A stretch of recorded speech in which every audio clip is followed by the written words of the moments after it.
gọọmenti n'elu isi onye Nnama. Amamahụ m tara na Anambra steeti.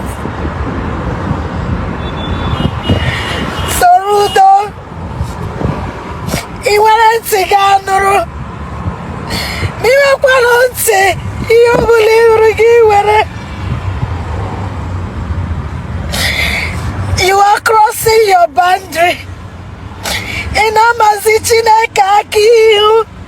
Soludo, ị na-ama Chineke aka ihu. Soludo, even ndị Hausa chọrọ ime Islamize the whole East. Ha na-atụkwa egwu Chineke, ha ji amamihe na-eme ihe ha na-eme. Amaghị m ihe na-eme gị. Amaghị m mmụọ ji gị rụgidewa Chineke kere eluigwe n'ụwa. Ike adịdị m iti mkpu, mana ihe m na-agwa gị ihe Chineke sị m gwa gị. Guys, Soludo don't offend a lot of people. Oh. This woman is now, this message is directed to Soludo, Governor Soludo. Please, Soludo should watch this video because it's very, very important. Remember that just 3 days ago, Soludo said he do not want loud preaching again inside Anambra market. It's not like he said that church people should close or that nobody should preach at all. He said those people that used to carry their big speaker to enter inside market and start preaching to where people are doing their business, he said no more, that it is no longer allowed in any market as long as Anambra state is concerned. So now church people are offended. Everybody is giving hot take there and there. So he's not supposed to do this, so he's not supposed to do that. Like, he only said market, but obviously church people do not take it to heart. So this woman has now come to give Soludo a piece of his heart, and this is a very serious one. Oh, guys, you need to watch this video to the end to hear what this woman has to say, because my hand no deal at all. Guys, please, as you're watching this video, subscribe to this channel right now if you have not. It's very, very important. Guys, do that right now. Watch this video. I'm preaching the gospel. I started preaching the gospel on the streets from the age of 5 years. This year will make it 28 years. And I will preach to the day I will die. Nobody have the certificate of occupancy of life. I am not holy, I'm not righteous. I am not saying that I'm the most powerful or realest person or the most standard person. I am a nobody, a rejected stone that God decided to pity. I am not trying to challenge any man. God say, respect the government, honor God and worship God. Because unto us a child is born, unto us a child is given, governors and government shall be upon his shoulder. Counselor Almighty God is that God that governors and government will be upon his shoulder. Our governor Soludo, I am not in Anambra state, but in the spirit world, I go wherever God chooses that I will go to. I don't disappear. I don't appear. But I go wherever God wants me to go to. My mother carried me in her womb for 3 years and 6 months. I started walking with my legs after 7 years and 6 months. By the special grace of God, I know in and out of spiritual realms. There are places I don't enter and there are places I enter. I speak only when God asks me to. Governor Soludo, you didn't know me. You don't know if I exist, but I know you. I know you before you become a governor. I followed the meeting that was done in the spiritual realm for you to become the governor of Anambra State. I forget eating. I forget drinking just to do the biddings of Osebrowa, the God of Abraham, Isaac, and Jacob, the all-knowing deity. I came to Anambra. I spent more than 6 million naira buying things, sharing to people, making them to understand that love is all we want, not discrimination. I was very fair, beautiful, with my figure 8 curve. I came to Anambra to preach with my team. But when I was leaving Anambra, I look like old cargo, old haggard cargo. I was so dark. When I came to Anambra State, God told me to go to different junctions, praying, preaching for Soludo to become a governor. He said that Soludo will bring back peace, Soludo will bring harmony, and Soludo will make love to reign. But what I'm seeing, the bone and the meat you are eating, in one way or the other, you are trying to dance the tune of Antichrist. When you were making meetings with your followers on how to stop all these fake native doctors and all these fake pastors, I was not invited, but I was there in the other room. I watch and know how you people plan everything. And my guardian angel told me to tell every living soul that very soon that churches and native doctors are going to have problems in Igbo land. And someone that will fight them will also be tradition person and have his own automobile. So many native doctors say, I have circle, I have mental problem. And at the end, it came to pass. And I delivered another message and told them that God said I should tell them that churches are going to be tortured, frustrated. They say I have mental issue. I gave them but few weeks. They say God doesn't tell me, and even ministers came to me on my messenger, calling me on phone saying that God doesn't talk to me. Many of them wearing coats as if Hanage walk. They say God didn't tell me anything, and it did not cross 1 month. It started happening. Now, God like how you want to stop fake pastors, how you want to stop fake native doctors, those pounding children in the matter using human blood to create okite, and all the 419 pastors. Fine. But God said I should ask you, Soludo, what has that gotten to those preaching on the road? Imakwa that eze horo de ebo chigia. Imakwa na fero ebo chigia. Imakwa ni ko chichire ekpu chigia. Adige ebutu onye Chukwu buliri. Chineke buliri gị Soludo, mana ijizi aka na aruba ya n'anya. Ka ndị mmadụ na-ala n'ihi every day. Ka na-save ndị mmadụ every day. Ka na-egbu ndị mmadụ every day. Ka na-azọpụta ndị mmadụ every day. I can hit my chest.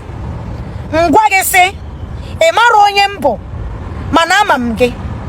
Before gị bido struggle wa, akpọrọ gị gawa ebe dị iche iche ka ị bụrụ onye wiri gọvanọ. Enwere onye tara ndụ ya ahụ. Sacrifice happiness ya. Believing na ihe osekpuru ụwa kwuru na ị ga-ebili tinye aka ka nnamdi pụta. Ọbịa mere m ji sacrifice all those efforts. Atara m ahụ na Anambra State. I passed through hell na Anambra State. Ka irigoro n'oche, onwere ụdị dibịa m na-aja amụ. They dealt with me. Onwere ụdị eze nwanyị m na-aja amụ. Some of them fought for me, some of them fight against me. Ndị Anambra State si na mamaro ihe. Atara m ezigbo ahụhụ ihu na ịgbagoro n'oche. Ebi m na Anambra o, abụ m onye Anambra, mana abụ m nwa afọ Igbo. Mana ahụrụ m ebe ị lechara anya hụ onye na-agbasa ozi ọma, dị ute emere gị driver, eme gị kọndọktọ, ka isize ka ifewe aka fe kpọchụwa ndị mmadụ anya. Soludo, I love you with everything in me. Mana ihe na-arụ dị mma, mana nke ịkwụsịzi ndị ozi ọma, ị ka jikwa anya gị. Soludo, ị ka jikwa anya gị na-akwụsị ndị ozi ọma. Ị ka jikwa anya gị na-akwụsị ndị ozi ọma, Soludo. Otu aka m ji gaa na Imo State, ama m ego ole m spendịrị na-akwụ ndị na-akụ ego ụgwọ ka ihe dị ọha gbagoro. Chineke mere ihe dị ọha gbagoro, ma dụrọpụkwara ya okwu si ya hafụ ihe ọbụla akpụrụ n'Imo steeti fesa ihe akpọrọ gị. Mana ndị arụrụ ala discourage ya ga na-akwụghachi ihe arụrụ n'Imo steeti, ha werezie ya seta ya up. Otu aka njikwa ha n'Abia steeti na onye na-awụfu deti akpọrọ kezie na ọ ga-achị, mana ọchịcha alesoti arịgoro apụtatube nkwu okwu ya ghara ịbịa na mmezu, maka na m ekwu n'ike m, ọwụ Chineke na-edunye m ihe m na-ekwu. Soludo ịgbawago obi Chineke.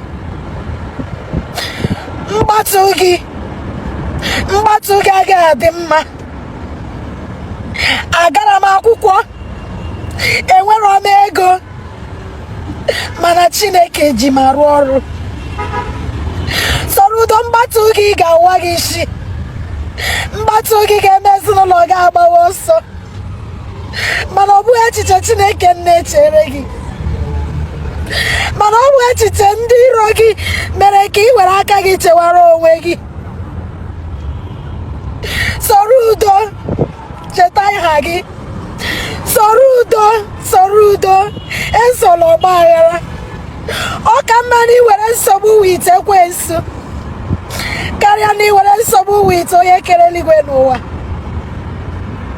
Ndị ozi ọma anyị na-atakụlụ, ma ndị ji megafon ma ndị bụ spika.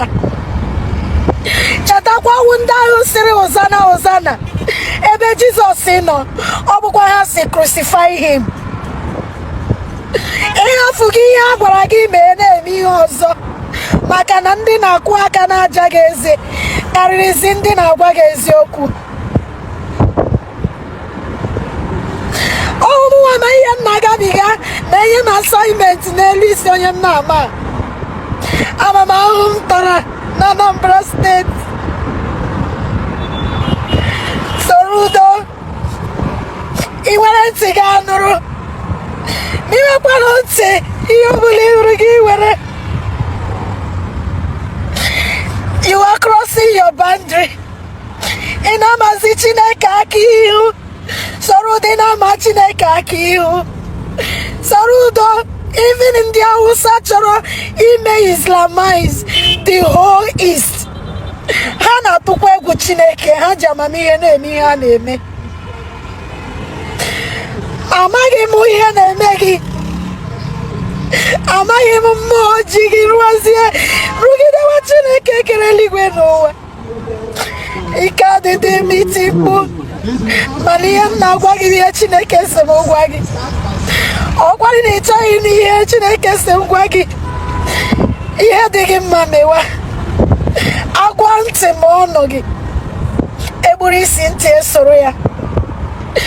The book of 2 Kings, chapter 18, start reading from verse 5 to 20. Ị ga-ahụkwa ya. Ahab ọ bụghị igbochi ya, Herod egbochighị ya, Fero abụghị igbochi ya. Cheta mgbe m bịara Ọchanja market, mgbe ndị ọkọt ji Ọchanja market turn into an occult zone. Abịara m bere ha kwachie ha warning. A sị na m amaghị ihe, ma gwa ha na ọkụ ga-ere Ọchanja market. Ha ji pure water na-atọ m, na-enye ha 2 months. Ya mechaa mezuo, ọkụ gbadị ụlọ Ọchanja na Anambra steeti. Soludo, achọ m ka ihe mee gị. Ihe njiri taa ahụhụ niile m tara for 6 months bụ maka Chineke siri ị ga-etinye aka ka Nnamdi pụta. Ọwụ ya mere m ji ga waste all my time. Mana ihe niile na-eme, it seems like ị na-emezi your own. Soludo, I'm not working for men, I'm working for God. Allow you the name. You are crossing your boundary. Stop torturing people preaching on the streets. There's a lot of people they preach on the streets. Kesi kisere na you I na basosioma. And I have 500,000 naira. Area lari habru megaphone na sigiche area. Uwezo la noge. Uwezo la noge hapo boyaka. Hapo boyaka. Maka 4 months miracles on Anambra State. From today, count wire. 4 months. Malachoka mina magi Soludo. I don't call Maggie. My call Maggie got like here.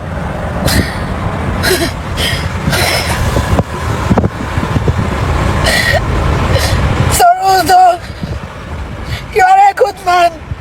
Don't become an evil man, because don't change your life, don't change your character because of praises of people that cannot see.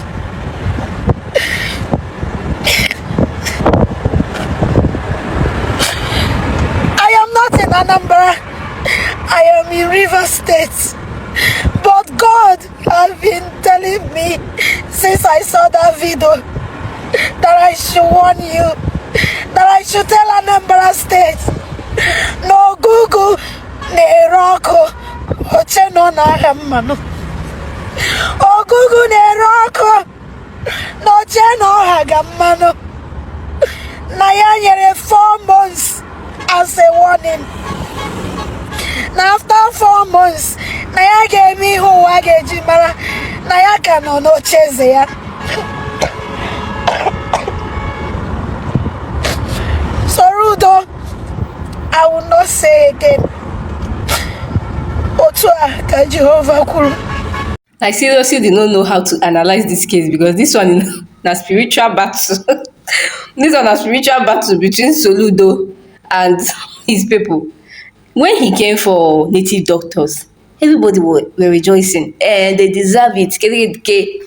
Forgetting that these people, it is also their right that Soludo was trampling on.